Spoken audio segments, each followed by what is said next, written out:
بکشم چیکارش کنم؟ چرا دوست نداری؟ چون که قشنگه. ازش خوشم نمیاد. میخوام یه چیز دیگه روش بکشم.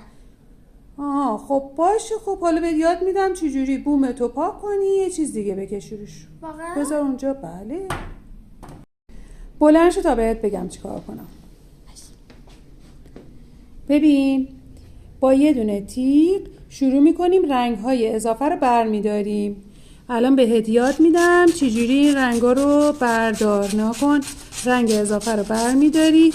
عزیزان، چون رنگ روغن هست، هیچ وقت هیچ متریالی غیر از رنگ روغن روش نزنید. اما اگر آکریلیک بود میتونستید روش رنگ روغن بزنید.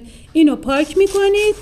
بعد از اینکه تموم شد کارتون، به یه سطح صافی رسیدید، 2 دست رنگ سفید بزنید. میتونید